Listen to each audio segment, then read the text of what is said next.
कहानी है एक अमीर घर की, जहाँ सब कुछ था।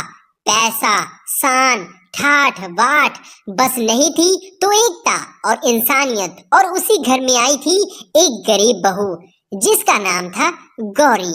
गौरी गांव की एक सीधी सादी लड़की थी। उसके पापा किसान थे। जब उसकी शादी शहर के एक बड़े कारोबारी मनीष से हुई तो गांव में सब बोले, गौरी की तो किस्मत चमक गई। तो गौरी की सास बहुत घमंडी थी, तो वो बोलती है, हमारे घर की बहू अमीर खानदान की होनी चाहिए थी, ना कि ये गांव की गरीब लड़की। गौरी चुपचाप सिर झुका लेती है। गौरी हर दिन सबका ख्याल रखती, सुबह सबसे पहले उठती, घर के सारे काम करती, पर कोई उसकी कदर नहीं करता था। उसकी ननद बहुत हंसती थी।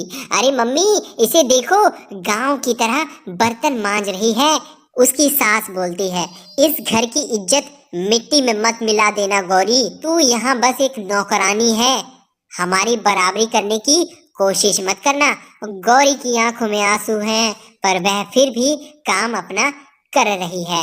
एक दिन अचानक मनीष का बिजनेस घाटे में चला गया। घर के सारे नौकर चले गए, आलीशान गाड़ियां बिक गई, और तब वही गरीब बहू उसके लिए सहारा बनी। माँ जी, चिंता मत कीजिए, जब तक मैं हूँ यह घर में कोई भूखा नहीं रहेगा। वह घर में पापड़, अचार और सिलाई का छोटा बिजनेस शुरू करती है।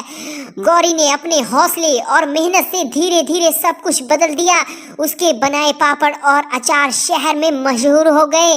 लोग कहते, अरे अमीर घर की बहू का स्वाद ही अलग है। सास और मनीषा आश्चर्य से देखते हैं, गौरी तुमने तो कमाल कर दिया, हम सब हार मान गए थे, लेकिन तुम नहीं। दिन बीतते गए। एक साल बाद वही घर जो कर्ज में डूबा था फिर से खुशियों से भर गया। सास अब वही थी, लेकिन दिल बदल चुका था। सास की आंखों में आंसू, बेटी मुझे माफ कर दे, मैंने तुझे कभी इस घर का हिस्सा ही नहीं माना, लेकिन आज समझ आ गई, तू ही इस घर की असली लक्ष्मी है। गौरी झुककर सास के पैर छूती है। गौरी माँ जी, जो बीत गया उसे भूल जाइए। घर की असली दौलत प्यार और सम्मान है। तो दोस्तों, अंत में बस यही कहना चाहूंगा, कभी भी किसी गरीब पर मत हंसो, क्योंकि हालात किसी भी वक्त बदल सकते हैं। और औरत वो सिर्फ बहू नहीं होती, वो घर की लक्ष्मी होती है। और इंसान की कीमत उसके कपड़ों या पैसों से नहीं, बल्कि उसके दिल और कर्मों से होती है। तो दोस्तों, मिलते हैं हम फिर कल एक नई कहानी के साथ।